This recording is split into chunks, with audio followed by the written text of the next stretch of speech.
प्रिय छात्र छात्राओं, मैं डॉक्टर एम.डी. शर्मा, सह आचार्य भौतिक शास्त्र विभाग, डूंगर महाविद्यालय बीकानेर,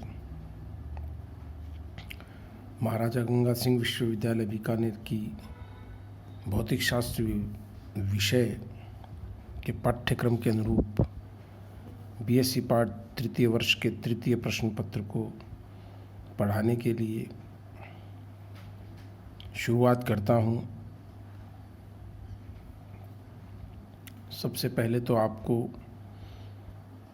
मेरी यह नसीहत मान लीजिए या राय मान लीजिए कि कोरोना अभी ख़त्म नहीं हुआ है। माननीय मुख्यमंत्री महोदय और हमारे आदरणीय प्रधानमंत्री जी के कथनानुसार आप मास्क पहने, सोशल डिस्टेंसिंग बनाए रखें ताकि हम हमारे देश को कोरोना से निजात दिला सकें और भावी पीढ़ी के लिए एक अच्छा रोड मैप तैयार कर सकें। छात्र छात्राओं, तृतीय प्रश्न पत्र बीएससी पार्ट तृतीय वर्ष जिसका नाम circuit analysis and electronics and solid state devices है, अर्थात परिपथ विश्लेषण एवं इलेक्ट्रॉनिकी तथा ठोस अवस्था युक्तियाँ। इस प्रश्न पत्र में 5 इकाइयाँ हैं। मैंने 2 जो लेक्चर आपको दिए उसमें सभी सब्जेक्ट्स में काम आने वाले, सभी प्रश्न पत्रों में काम आने वाले सदिश के बारे में आपको बताया और उसके गुण धर्म के बारे में बताया।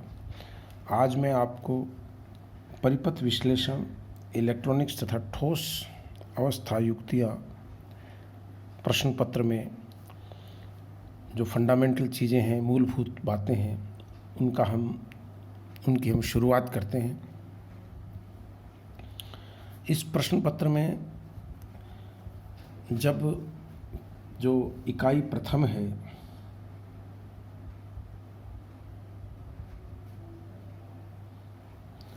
वो है परिपथ विश्लेषण से, सर्किट एनालिसिस से।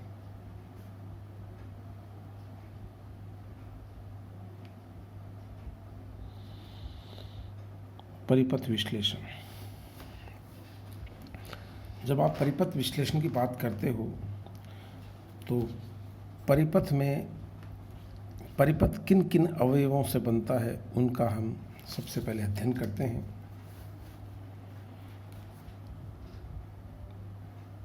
परिपथ के अवयव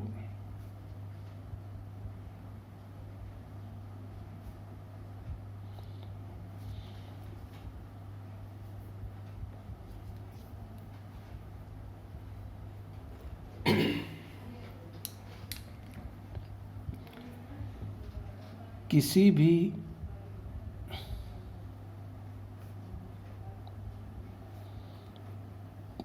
विद्युत परिपथ के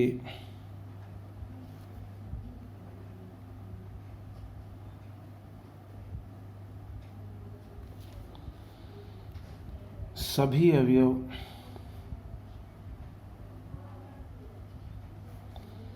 दो प्रकार के होते हैं।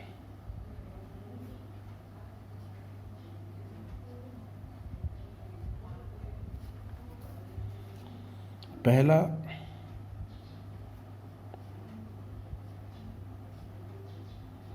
सक्रिय, अंग्रेजी में इसको एक्टिव बोलते हैं, और दूसरा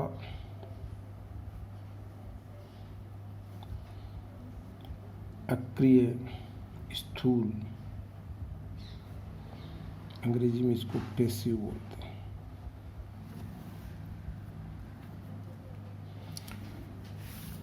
जो मुख्य अवयव हम इस्तेमाल करते हैं, जिनका उपयोग करते हैं, उनमें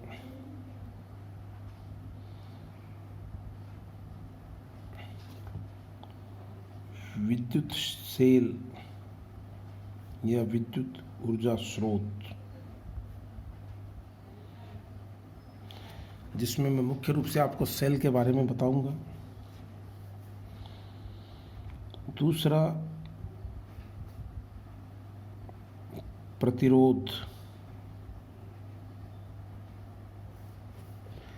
जो सबसे अधिक इस्तेमाल होता है, संधारित्र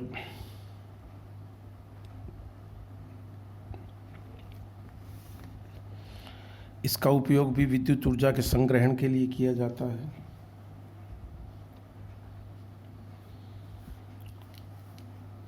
प्रेरकत्व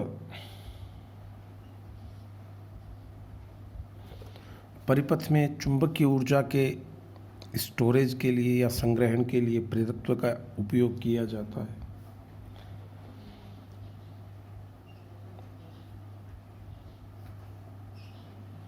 संधि डायोड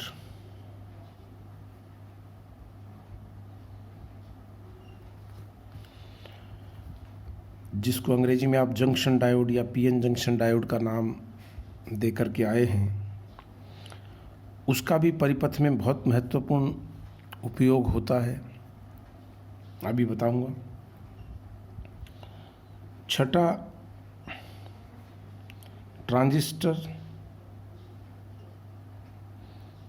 विभिन्न प्रकार के ट्रांजिस्टर जिसमें BJT, UJT, unijunction transistor, bipolar junction transistor, FET, field effect transistor या क्षेत्र प्रभाव ट्रांजिस्टर आदि के बारे में हम इस कक्षा में अध्ययन करेंगे।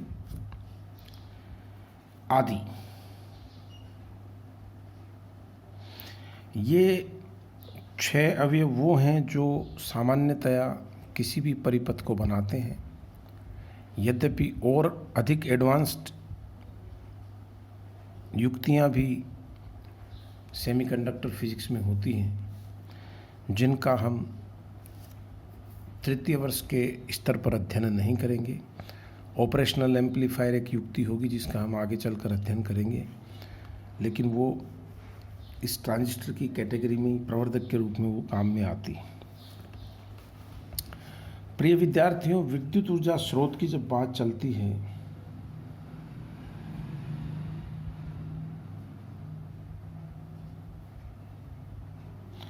तो विद्युत ऊर्जा स्रोत को हम 2 भागों में विभाजित करते हैं। पहला, नियत वोल्टता स्रोत। नियत वोल्टता स्रोत का अर्थ होता है ऐसा विद्युत ऊर्जा स्रोत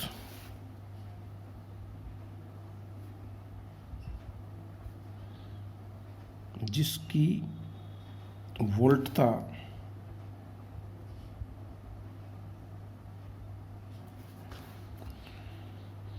का मान लोड प्रतिरोध या प्रतिबाधा के मान पर निर्भर नहीं करे।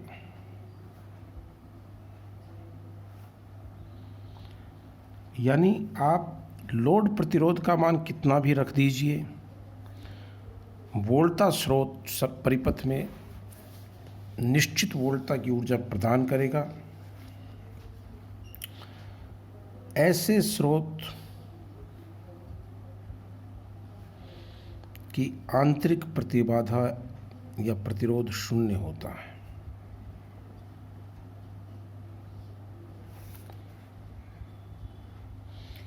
ये बात आपको याद रखनी है, परीक्षा में भी ये प्रश्न आता है कि आंतरिक प्रतिरोध शून्य जिसका होगा वह निश्चित वोल्टता का स्रोत होगा। जैसे उदाहरण के तौर पर अगर ये स्रोत V वोल्टता का है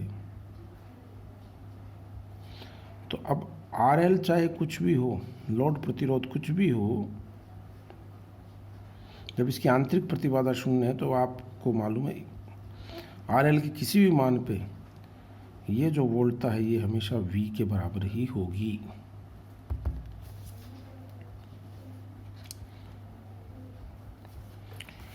इसी प्रकार प्रिय विद्यार्थियों, दूसरा जो विद्युत ऊर्जा स्रोत होता है वो होता है नियत धारा स्रोत।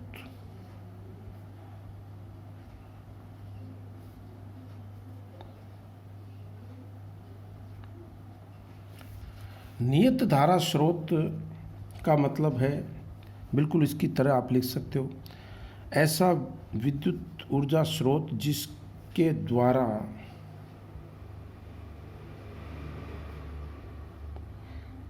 बाह्य परिपथ में या लोड प्रतिरोध में प्रवाहित धारा नियत रहे, चाहे लोड प्रतिरोध का मान कुछ भी हो या प्रतिबाधा का मान कुछ भी हो। ऐसे नियत धारा स्रोत का, ऐसे स्रोत की आंतरिक प्रतिबाधा का मान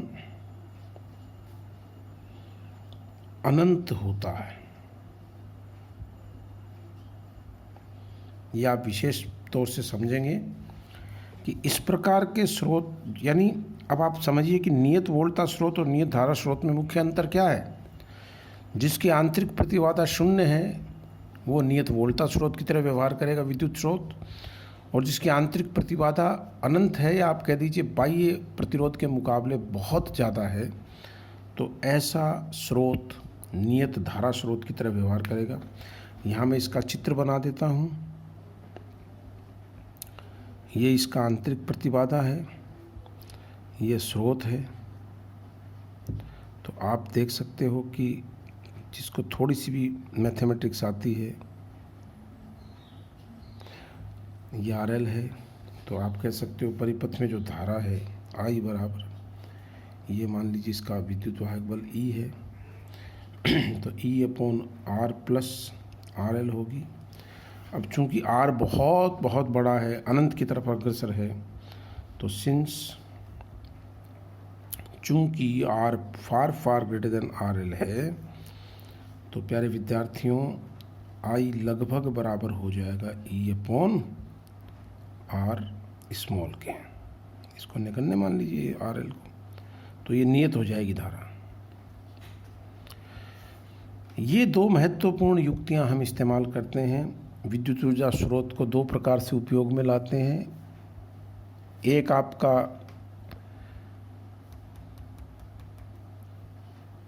नियत वोल्टा स्रोत, दूसरा नियत धारा स्रोत। इसके बाद बारी आती है प्रतिरोध की या प्रतिबाधा की।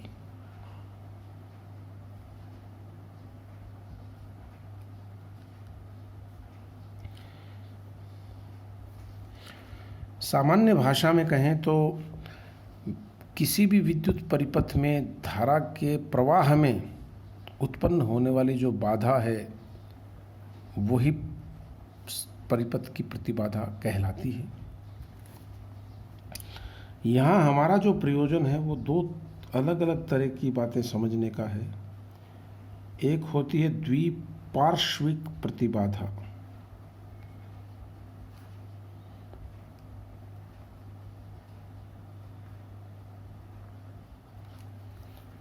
बाइलेटरल इम्पीडेंस, और एक होती है एक दिशिक प्रतिबाधा।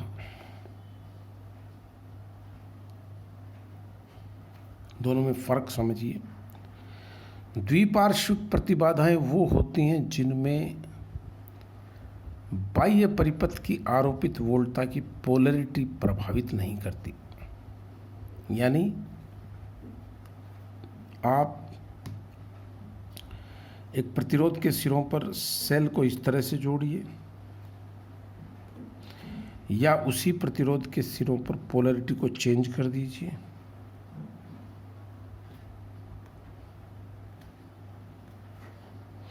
आप देखेंगे कि दोनों ही अवस्थाओं में धारा का मान नहीं बदलता और प्रतिबाधा का मान समान प्राप्त होता है। ऐसी प्रतिबाधाएं द्विपार्श्विक या बाइलेटरल इम्पीडेंसेस कहलाती हैं। जबकि आप एक पीएन संधि डायोड को, आप सब वाकिफ़ हैं, आप छोटी क्लासों से भी पढ़ के आते हैं। अगर मैं एक डायोड को दोनों स्थितियों में रखता हूँ तो आपको मालूम है यहाँ धारा बहुत ज़्यादा होगी अग्र बायस में, और पश्च बायस में उसी डायोड की धारा बहुत कम होगी। यानी यहाँ जो प्रतिरोध है, रिवर्स बायस का रेजिस्टेंस और फॉरवर्ड बायस का रेजिस्टेंस दोनों भिन्न भिन्न होते हैं। R is far greater than R F. यानी वह युक्ति जिसकी प्रतिबाधा इस बात पर निर्भर करे कि आपने किस दिशा में प्रतिरोध, किस दिशा में वोल्टता लगाई है, वो धारा के प्रवाह की दिशा पर जिसकी प्रतिबाधा निर्भर करे, वह युक्ति एक दिशी की युक्ति कहलाती है, वन डायरेक्शनल डिवाइस। प्यारे बच्चों, ये प्रारंभिक शुरुआत है परिपथ विश्लेषण की। अब मैं आपको ये बताऊंगा कि परिपथ के नियम कौन कौन से होते हैं और भी परिपथ में परिभाषाएं क्या क्या हो सकती हैं। इससे पूर्व मैं आपको एक बात बताना चाहूँगा इस चैनल के माध्यम से कि कॉलेज शिक्षा निदेशालय द्वारा आयोजित ज्ञानदूत और ज्ञान सुधा कार्यक्रम में आप बढ़ चढ़कर हिस्सा लीजिए। ज्ञानदूत कार्यक्रम में प्रत्येक विषय के बहुत ही अनुभवी टीचर्स के द्वारा रेगुलर व्याख्यान दिए जाते हैं, और व्याख्यान देने के साथ साथ आपकी समस्याओं का समाधान भी रविवार के दिन किया जाता है। आप इस पहल का पूरा फ़ायदा उठाएं, अधिक से अधिक जुड़ें और ज्ञान प्राप्त करें। बहुत ही सुव्यवस्थित ढंग से आदरणीय हमारे कमिश्नर साहब श्री संदेश नायक जी के द्वारा, उनके निर्देशन में डॉक्टर विनोद जी भारद्वाज और डूंगर महाविद्यालय की टीम और अन्य कॉलेजों की टीम के द्वारा ये कार्यक्रम संचालित किया जा रहा है। और आप लोगों को जानकर ये परम हर्ष होगा कि डूंगर महाविद्यालय इस कार्य में भी सबसे अग्रणी है। तो मैं आशा करता हूं कि आप ज्ञानदूत कार्यक्रम से जुड़कर प्रत्येक विषय का, केवल साइंस की बात नहीं है, कुल मिलाकर के 22 विषयों में क्लासें संचालित की जा रही हैं। आप अधिक से अधिक अपने मित्रों को बताएं और पढ़ने का प्रयास करें। Thank you. मैं अगले बार आपको परिपथ विश्लेषण जारी रखूँगा। धन्यवाद।